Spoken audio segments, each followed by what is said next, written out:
Wea, mi gente de YouTube, les recomiendo algo. No, para todos, muchas bendiciones.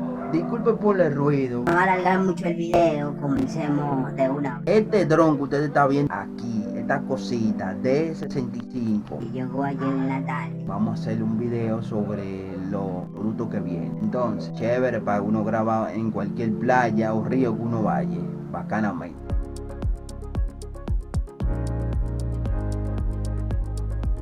Entonces, este video es como un tipo blog explicando lo que uno compró. Ya usted sabe, olvidando algo que no trae ni memoria ni fuente para cargar a la próxima.